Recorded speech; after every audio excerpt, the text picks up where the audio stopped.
নমস্কার বন্ধুরা, কাকুলির পঞ্চব্যঞ্জনে আপনাদের সবাইকে স্বাগত জানাই। আশা করি আপনারা সবাই ভালো আছেন। আজ আমি আপনাদের সাথে চটপাটা মাখানা রেসিপি শেয়ার করছি। চটপাটা মাখানা রেসিপি করার জন্য আমি এখানে এক বাটি মাখানা নিয়ে নিয়েছি। মাখানাটা প্রথমে আমি অল্প তেলে কড়াই হালকা করে একটু ভেজে নেব। গ্যাসটা অন করে কড়াইটা বসিয়ে দিয়েছি। এবার আমি কড়াই অল্প সামান্য রিফাইন্ড অয়েল দিয়ে দেব।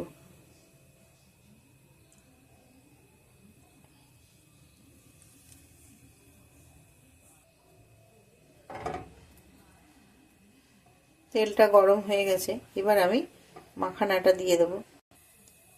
মাখানাটা দিয়ে দিলাম।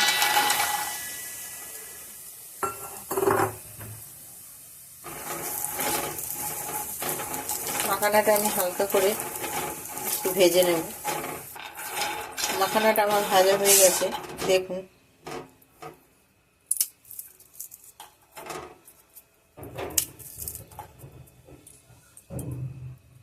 এবার আমি এর মধ্যে দিয়ে দিলাম সামান্য লবণ আর হাফ চামচ লাল লঙ্কার গুঁড়ো।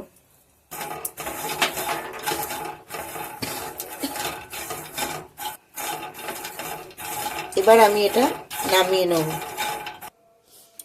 যেহেতু মাখানাটা চটপাটা মাখানা, ওই জন্য আমি এর মধ্যে প্রথম দিয়ে দিলাম গাজর কুচি। আমি এখানে ছোট বাটির এক বাটি গাজর কুচি করে রেখেছিলাম।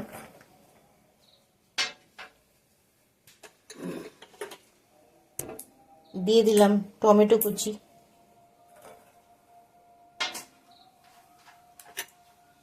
দিয়ে দিলাম এক বাটি পেঁয়াজ কুচি। এখানে ছোট সাইজের একটা পেঁয়াজ আমি কুচি করে রেখেছিলাম।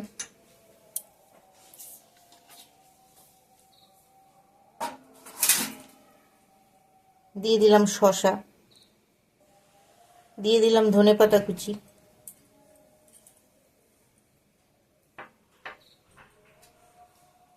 দিয়ে দিলাম কাঁচা লঙ্কা কুচি। আমি এখানে একটা কাঁচা লঙ্কা কুচি করে রেখেছিলাম। যেহেতু আমি গুঁড়ো লঙ্কা দিয়েছিলাম এক চামচ।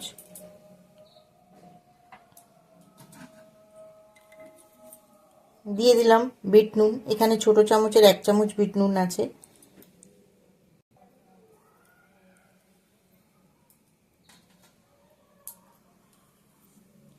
যেহেতু চটপাটা বলেছি, ওই জন্য আমি এখানে দিয়ে দিলাম আমচুর পাউডার আর চাট মশলা একসঙ্গে এক চামচ করে দিয়ে রেখেছিলাম।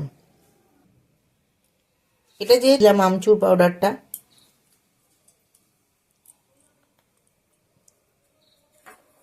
এবার আমি সবকিছু ভালো করে মাখবো।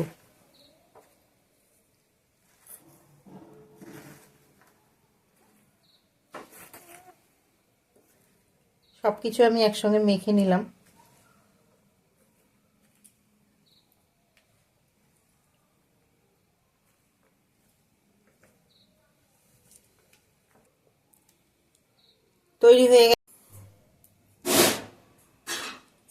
তৈরি হয়ে গেছে আমার মাখানা, চটপাটা মাখানা। দেখুন, খুব সুন্দর হয় খেতে। আপনারাও বাড়িতে এইভাবে ট্রাই করবেন। বিকেলের দিকে হালকা খিদে পেলে এইরকম একটা রেসিপি চটজলদি করে নেওয়াই যেতে পারে। খুব সুন্দর হয় খেতে। আর আমার এই চটপাটা মাখানার রেসিপির ভিডিওটা যদি ভালো থাকে, আপনাদের ভালো লেগে থাকে, তো প্লিজ আমার চ্যানেলটা সাবস্ক্রাইব করবেন, লাইক কমেন্ট শেয়ার করবেন। অনেক অনেক ধন্যবাদ।